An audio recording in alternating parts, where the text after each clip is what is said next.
Congo Avenir. Mokaya Bango.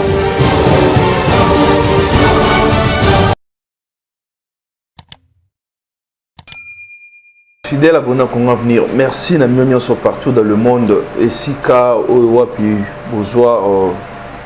confiance et puis habitude ya ko landa biso Congo Avenir. Merci na ndenge boza vraiment si nombreux ya ko tala ka ba vidéo na biso ya ko tala musala auto sala non. Merci pour la confiance ainsi que la fidélité oyo boza na yango bande ko ngai. Bon continuer toujours ko s'abonner na chaîne na biso, chaîne na bino Congo Avenir, bon partager ma vidéo na biso et ko sala biso bien peut-être ce soir encore courage ya ko sala musala. Bande ko toza week-end, boyebi ke semaine ezala qui vraiment chargé. Makambo ezala qui est belé, le président de la République après avoir semaine passé kouta na makambo bazali na Addis Abeba asile ko zongi la biso ate ko procéder na inauguration ezala qui donc usine oyo une station qu'on peut dire gigantesque na commune ya Ngaliema, donc plus précisément na Binza zone ate ko inaugurer donc station d'eau côté nyonso wana ba quartier nyonso ebele na ba commune mususu oyo donc ici comme mususu oyo mai ezala réalisé sous te ba sepela ki mai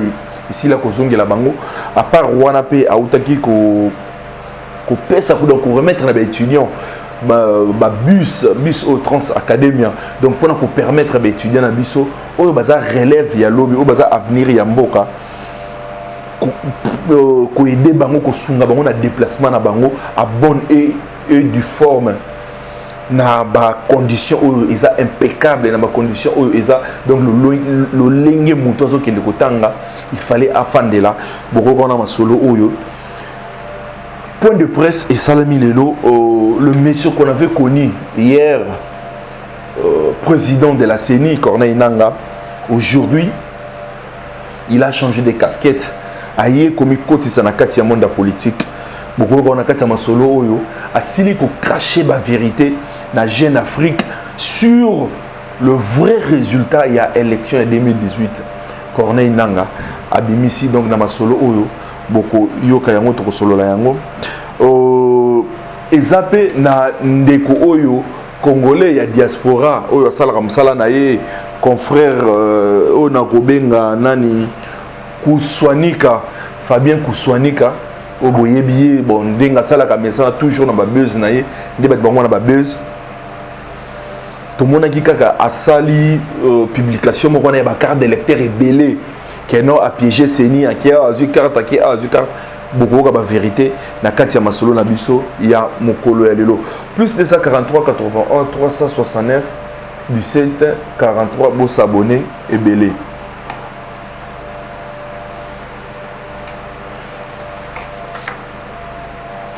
Bas étudiants, la jeunesse, et ça relève sur laquelle notre pays est en train de compter, donc relève au lobby, bako bimisa mboka, bako continuer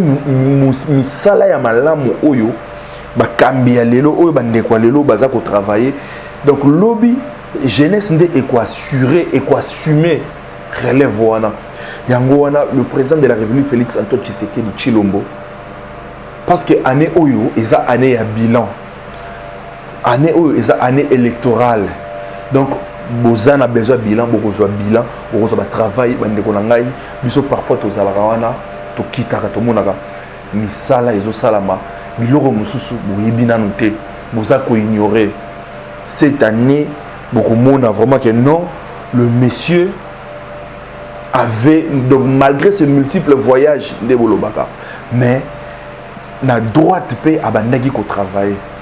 ba étudiant le président a remis donc a procédé à une remise officielle et ba bus Trans Academia na ba étudiant ezalaki wana na donc cérémonie salamaki l'institut supérieur de Kinshasa na IEC et si kawapi donc bato belé bazala ki wana ba sepela ki donc les étudiants ba sepeli na acte wana très louable et bisope to sepela ki na yango to senga kaka na bango basila kobatela yango parce que toyebi toutaka na ba famille différente mutu na mutu aza na éducation na ye oyo auti nango na ndako mutu na mutu akomaka mpe esika oyo akomi na milieu étudiantin wana bato misusu mpe bakomaka koacquérir certains comportements oyo bazalaki na yango te dans le fait que miso baninga bandeko bazalaka na université banda université azwaka te bango mpe bainfluenceaka baninga bajeune mosusu oyo surtout banouvelle recrue na mabe na makambo mabe mais tokosenga bazala exemplaire babomba yango très bien babatela yango très bien malgré que ekozala na kumoko wana na système ya abonnement parce que bayebisaki biso donc eza na carte puce donc carte mo bazala wana ni na carte wana eza na puce na yango soki oye olakisi donc batali soki eza na abonnement na yo okomata les courses donc toute la journée oza na droit ya autant de courses okolongwa type telle place moins que quand même ekosunga bandeko na biso au lieu to sanganaka nde tokendaka koyela transport bango bazala na esika na bango parce que ce bis là eza juste uniquement que pour les étudiants donc et puis pas à tous les étudiants eza juste kaka na ba étudiants oyo ya ba école publique donc nde tobangaka ba université oyo ya l'état ba université privée boza concerné te na ba biswana donc ba oh net supposons prenons l'exemple ba batanga na ba ISP Gombe na Unikine na UPN na ISTA na Ezawi IBTP na ISCP donc bango wana nde bakozala donc ba université oyo eza ya l'état bango nde bakozala habilité ya ko zwaka transport wana Trans Academia. Bosi la kolanda ndenge nini moi en bref en résumé cérémonie wana elekaki bon tozonga to continuer na masolo na biso. C'est un dispositif qui a toujours annoncé un événement peu ordinaire. Ici à l'Institut supérieur de commerce de Kinshasa, officiels et autorités académiques ainsi que les représentants des étudiants des universités et instituts supérieurs sont venus assister à la cérémonie officielle de remise en service des bus Trans Academia consacrés à la mobilité des étudiants congolais.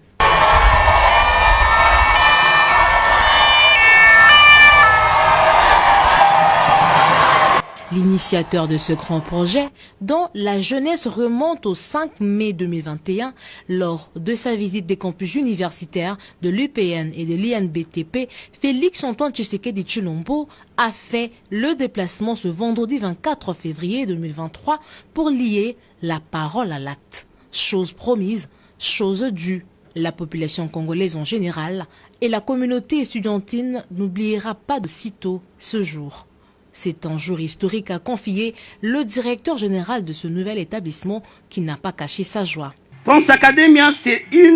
en plus une expérience inédite dans le secteur du transport. Car, pour la première fois,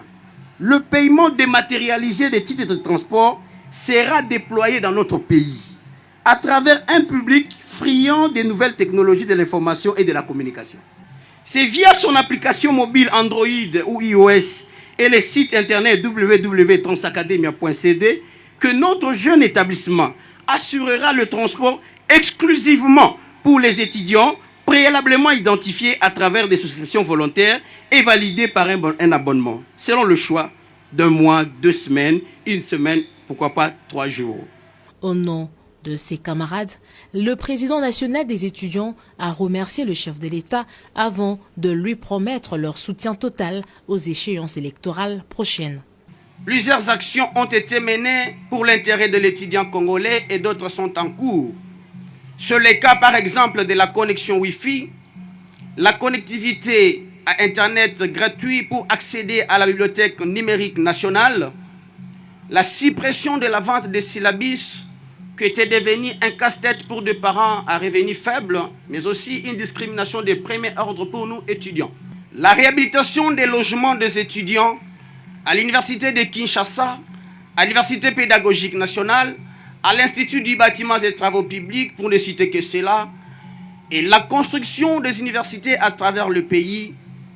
sont une preuve irréfutable de votre engagement inlassable dans les credos que vous avez toujours prônés. Instaurer les meilleures conditions d'études, pour empêcher ces sentiments exacerbés des étudiants de quitter le pays pour aller étudier ailleurs. Ainsi, j'ai pris au bon Dieu de bien vouloir vous accorder la vie, afin que nous vous ayons comme chef de l'État le plus longtemps possible et qu'il vous donne la force d'accomplir toute la vision que vous avez sur l'étudiant congolais. Et nous vous rassurons du haut de cette tribune de notre accompagnement, de notre engagement patriotique de se tenir tous debout derrière vous afin de défendre notre pays convié et envoûté. Après les allocutions des différents intervenants, place au lancement de la mise en circulation de bus académiens par le chef de l'État, Félix-Antoine Tshisekedi Tshilombo. Cette cérémonie intervient un mois après celle de la remise officielle du premier lot des bus. Plus de 450 arrêts de bus seront aménagés pour 58 lignes dans différentes communes afin de permettre le ramassage des bénéficiaires. Ces bus neufs et climatisés seront désormais observés sur les grandes artères de la capitale congolaise. Seuls les étudiants en ordre avec leur abonnement semestriel ou mensuel y seront admis. Aux bénéficiaires d'en faire bon usage.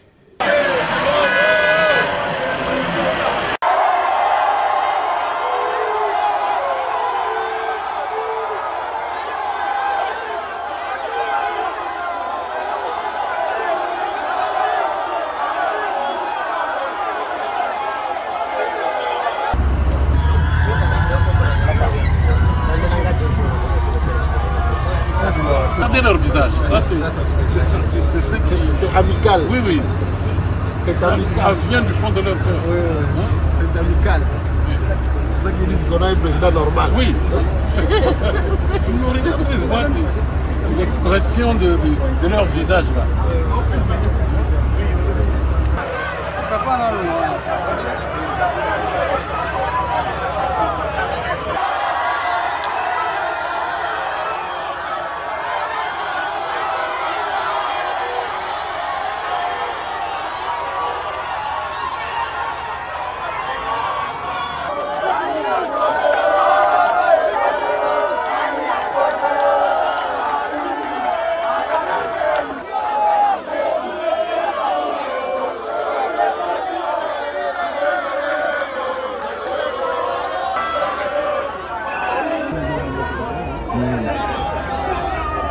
Merci wana bouti kotala image cérémonie ndeni nezalaki na ba arrêt de bus le président a inauguré a kepe kotala ba memi bomoni donc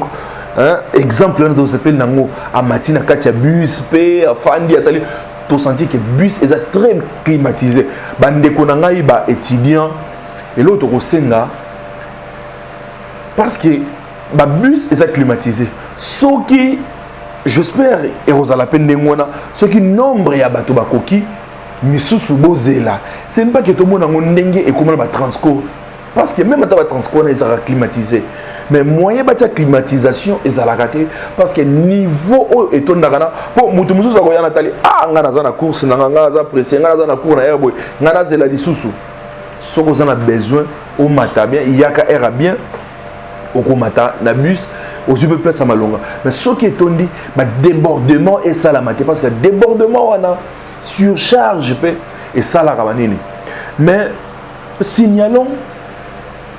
après kaka remise ya babus wana eza na acte moko c'est pas ça qui wana biso to sepela na moté ba étudiant pe bango pe ba inaugurer ki ba mataki mais aussi li komona ba étudiant ti likolo ya ba toiture ya mituka ba mati ba bimiti likolo ba sepela et puis ba bus ne donc le bus roulait à vive allure. Maintenant, dites-moi qu'il y a un moment et l'eau comme salami, moutomo koué, étudiant moi koué, parce que vitesse aux algines l'icolo, distance on a sur koué carrément peut-être au cause choc à makasi, les moussous, au cause sur la bonne moïté ou bien au cause ba fracture et à makasi, ba comportement auto monaki car na jour wana. Et si la sous cause on la maté. Et ça va comportement oyo et ça loi blété ça va comportement et ça bien té botala image wana bongo to kende na masolo na biso mosusu ba sujet na biso mosusu oyo to simba na mukolo lelo.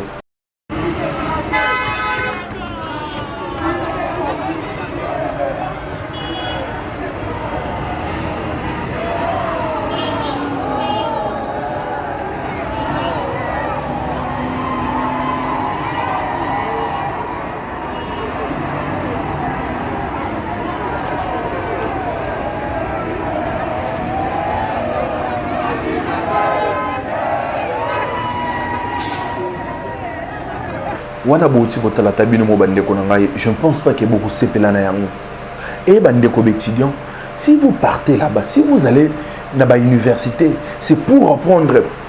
Donc, c'est parce que lobby vous allez là-bas. C'est pas que vous avez un comportement na bino, il y a ba famille na biso to za la kana yango, bo mema yango na ba place publique. Ce n'est pas bien. Même ici, les gens qui sont en train de se faire, si vous avez le roi, les parents ont des batanga, normalement, si vous avez des occasions, mais vous avez des occasions. Sinon, vous avez lobby pare-brise. Beaucoup de casse yango, beaucoup de tumba, ndenge to mona ba bis mususu sur transport, ndenge et c'est là qu'on a la victime. Bandeko nangai avant de qu'il na point mususu o ya Corneille nanga, soulignons que aujourd'hui le 25 mars 2023, 25 mars 2018, cela fait 5 ans depuis que ndeko na biso oyo azalaka pena à venir belé azalaka na makasi ya kosalela pays na ye mboka na ye Rossi Mukendi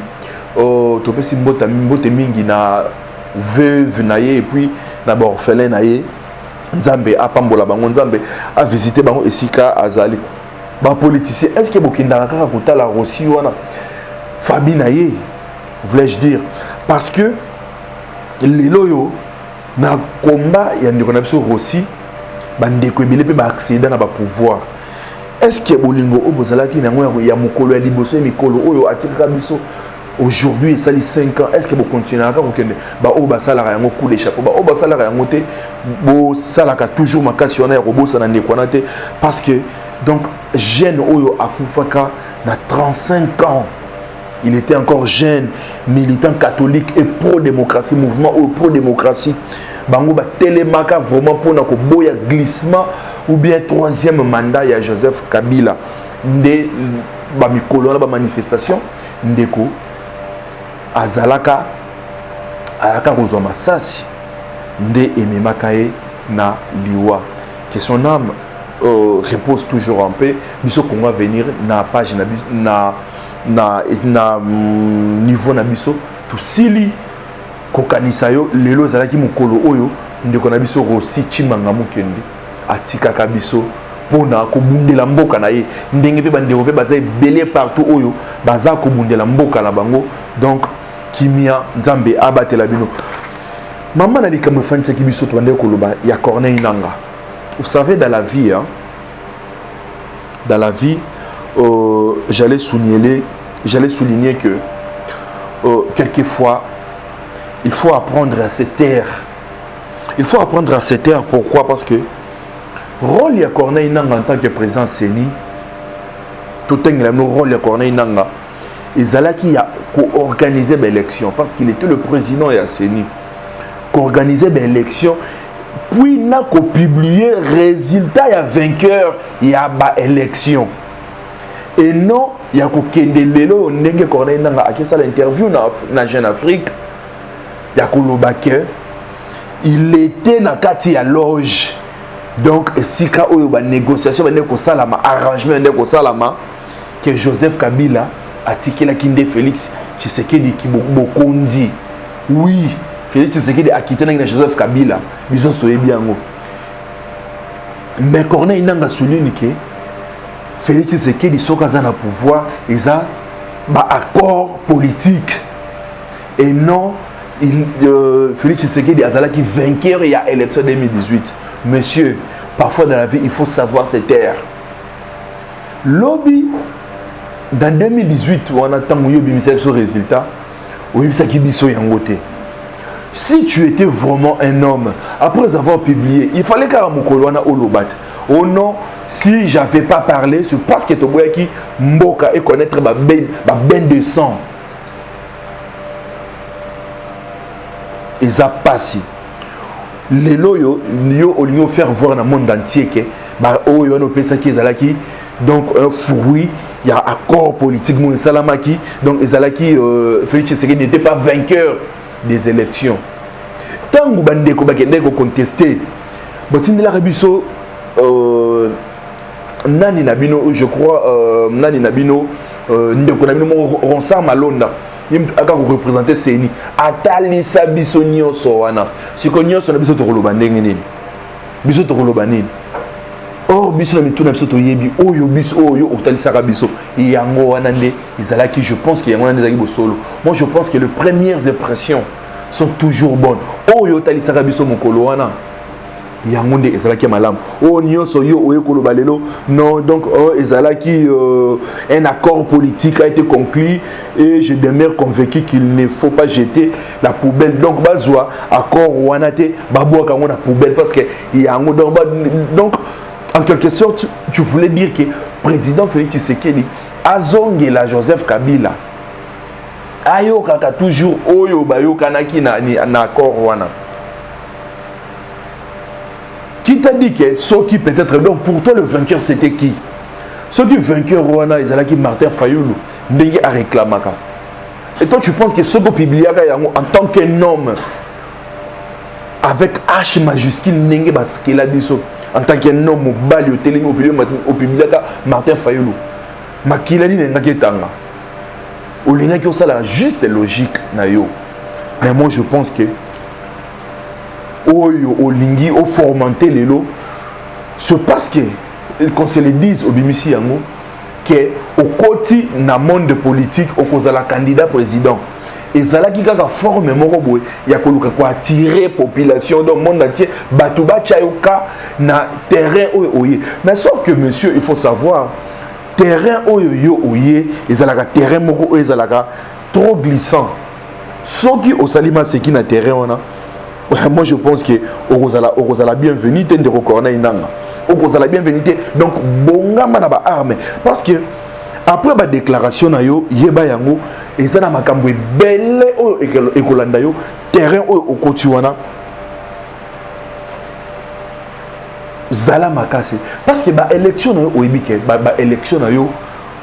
ngara ko préférer peut-être dans ba élection ya malumalu ya le feu malumalu ezalaka ba bonnes élections peut-être to lo ba yango ya malumalu vraiment total abdo façon ba mningi kinleki ezalaka normal yo okosa biso awa on ba machine à voter zika au moins déjà ba biloko oyo obanda ko créer ba machine à voter zika o bonda ko bomba na nini na quartier général il y a Nations Unies mais tu comprends te élection salama to sala na machine à voter. Est-ce que au web sabiso monsieur Corneille Nanga ndenge nini ndeko na yo Christophe Basenae Nanga oyo azali le gouverneur ya Otuele akomaka abimaka député na miracle nini? Est-ce que okozala paix na sincérité ya koyebisa bino ndenge nini obimisaki mwasi na yo député provincial kuna na lelo Monsieur Corneille Nanga lelo yo pe oyoki elengi ya kozwa mbongo na yo oui tu étais président de la CENI ya koya kotia ko postuler en tant que candidat président de la République. Leçon nini yo okope sabiso tu n'es pas un modèle donc bandeko na ngai eloko oyo moi je pense que et c'est eza makambo oyo eza faux et archi faux. C'est parce que le loyo a dit que ça la sortie officielle na showbuzz il y a parti politique na action pour la dignité du Congo et de son peuple. Oyo a cause la candidat président de la République na habité Corneille Hinanga. Donc en tant que président de la République aroyer la sous makambo ya sika, aroyer la sous makambo. Mais moi je pense que alingaki kaka donc de nazolo bango asala buzz donc là tout le monde comme buzz donc alingaki bachaika na sortie officielle oyo ye abande ko sala mokolo ya lelo ya parti politique na ndé bon a formater makambo na a créer donc a créer a boutiquer le roman a créer yango pour que azala un peu na actualité et bande ko ngai. Nous de notre côté et l'autre Simba résultat où il y a pesaka biso atali ça dans le monde entier que Félix Tshisekedi ndé azalaki président oh nyonso et nasima après 4 ans azalaki 4 ans pourquoi pour que aero lobayango soka azalaki mobali il fallait alobayango na moment il pouvait pas attendre 4 ans et les cas il fallait aloba yango na moment wana biso nyonso to croire biso to ndimana que non aza vraiment mobali oh nyonso atira ko ça na mo parce que net ndi mutu lokola qui le feu Maluma le président ya Seni o ya kalale kaka non ba tina ba char de combat ayona na RTNC andima abimisa malgré la baka non izalaka bemba aloba kabila basalaka nini. Donc ils ont un dossier moko oyo donc ils ont tout payé donc yako kipete ils ont bloc moko oyo ils ont faux et archi faux et na simana bande ko ngai bo continuer toujours ko s'enrôler tout qui ba makambo ils ont ko ba mabele que non na kasai ba machine qui belé na katanga ba machine qui belé te nyonso na pour que ba luka na kasai ba sa rolé belé nyonso na ils ont ba faux débat même si sika oyo ba machine ils ont belé parce que jusqu'à ce jour na Kinshasa normalement c'était prévu ici là le 17 et c'est le 17 mais ils ont un centre oyo bazo qui bareta ba compter bareta bazo continuer toujours ko enrôler batou bandeko o bagina reta donc ça ba raison te botinda bandeko na bino ba kinde ko s'enrôler et na simato ti ko mona nde tolobaki wana un Congolais de la diaspora Fabien Kouswanika bomoni bandeko donc bandeko et belo le fait que balinga ba buzz bandeko ebele le fait que donc balinga ba buzz na bango to monika ka Fabien Kouswanika abimisi ba carte de lecteur ebele atandi wana ba tie ba photo yango na to linga ki to sala un peu moi mise au point moko wana na de notre part en tant que analyste parce que il fait la honte. Fabien Kouswanika azana batu ebele ba congolais belé oyo balandaka ye makambo oyo mingi osalaka oyo alobaka soki eza dans le bon na sens ya malamu na sens positif bandeko ebele ba kosala soki eza na sens négatif okotenga misa pe bandeko ebele comment okoyi kosala makambo ndenge wana bandeko langai to souligner que bo simba yango avant de kota eza juste ba montage pourquoi ce qui vraiment Fabien Kouswanika a joué 4 ou plus de 5 cartes attendez la biso yango abimise la biso là où na carte d'électeur na coin wana esika oya bombi wana esika a effacer ba numéro ya carte numéro national oyo donc il a traqué numéro oyo nde eza ya carte moto pourquoi a effacer yango il fallait atika total na ba différentes cartes wana soki eza ndenge nini. Ça c'est un. De deux, pourquoi à Bombipe et Sika Oyo, combo ya centre là où c'est réservé, combo ya centre et Sika Oyo muto asanrolaki pour que eux permettre et Sika Oyo à voter les. Nyonso wana donc alengi kaka azana batuna bango donc batalo foi ba pesier quelque chose donc ba pesier moi quelques billets aya a discréditer car musala oyo bandeko oyo ebele bazo sala oyo bazo perdre l'énergie na bango pour na ko sala musala wana. Moi je pense que bandeko na ngai il faut toyer ba vraiment surtout za na besoin to edemboka to ba na ndenge ko tambola parce que eza juste un simple montage oyo bazui oui azui carte moko oyo ya ye azwa ki na ye ache wana na ba carte mususu ya batu ba atandi wana donc bazui ba carte batandi akangi ba photo et puis bazui kaka ba photo na ye ba travailler na Photoshop ba coller likolo wana et bon ba changer ba identité mais ba tiki ba identité pour dire que azui ba carte est belé. Maintenant moi je voudrais juste souligner bomoni après avoir to ba on tous en mémoire courte te bande ko na ngai après avoir ko silisa étape oyo il y a enrôlement et comme une étape moko oyo seni a salaka oyo to bengaka toilettage ya fichier électoral seni a ko sala toilettage pour bandeko mususu pe azaye moko to bandeko mususu soki ya salaki yango ezabela bandeko mususu oyo alongwa ye na commune awa asanrôler akena commune oyo asanrôler na moment oyo serveur ezana no moko te. Maintenant tant ba ko silisa bazui ba donner tout ba tchona serveur tant ba ko lancer ba ko sala iloko oto bengaka o ba bengaka toilettage ya fichier électoral pour na ko longola ba doublon nyonso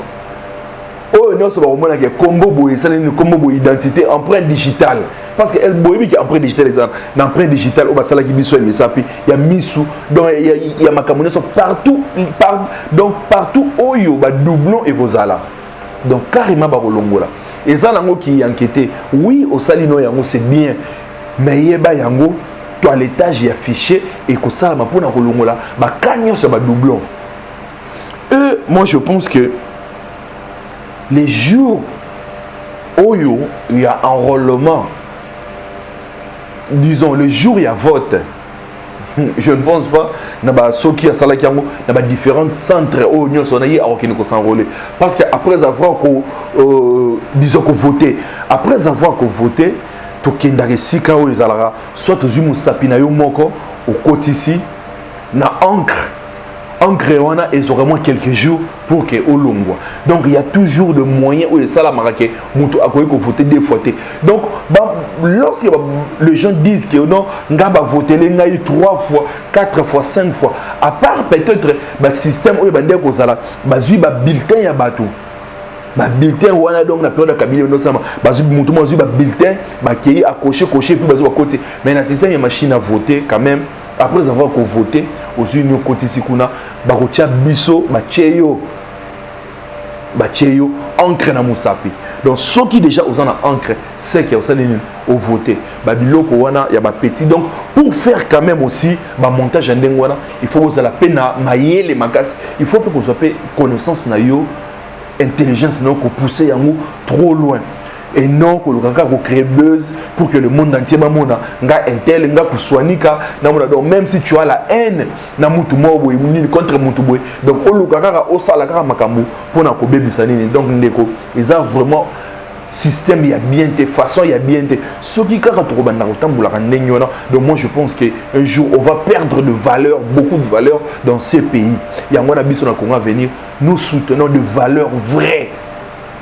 tozwaka mbongo mutute espace na biso eza awa ceux qui mutaye en collaboration oui to repese totaliser non regardez nos espaces et ça la maraboye tozwi ba produit na yo to saleli au pub au futi biso mbongo na biso mais to ya tozwa bo ba sous-traiter biso donne-moi quelques billets pour que to luka to bebisa ba valeur na biso jamais to ko sala yango te plus 243 81 369 17 43 bande ko na ngai na est kuna toza na bino na maboko to tchaka bino na mabondeli armée na biso FRDC toza longonya toza na sima na bino donc force à vous bo continuer toujours ko bunda malgré que bamboka ezoki ne Mishaki na Masisi izala ki wana entre les mains ya ba rebelle mais tozo ebate qu'est-ce qu'il faut pour que la guerre ici là mais la détermination la sacrifice na lisanga to ko bunda guerre oyo et aussi là que Dieu bénisse la République démocratique du Congo bande ko nanga to se saisir na temps ezela mutute soki yo ozozela temps ozo perdre temps na yo plus 243 81 369 17 43 bozala wana ebele ya ko s'abonner na chaîne na biso pour moi venir bo partager ba vidéo na biso ba o nyonso bozana ba produit na bino ba o nyonso bozana besoin collaboration numéro ya Congo venir ya moto tiko tangela bino bandiko na biso partout dans le monde esika bolanda ka biso na Angola na Afrique du Sud partout bozali bozawana na est ya mboka na biso bolanda ka biso ebele bobenga ka biso na Canada bozawana boss na biso na Canada to pesi mbote donc continuez toujours comme ça la Congo venir quand on sala raboy merci to pesi vraiment mbote soutenir biso makasi biso to ça donc toujours continuer toujours comme ça la musala bande ko nyonso ya Londres na États-Unis esika bolanda ka biso boza mingi to pesi bino mbote Mustafa azalaki wana na sima ya caméra nzambe apambola bino et puis apambola ba mabota na bino merci Congo Avenir Mboka ya Bakongo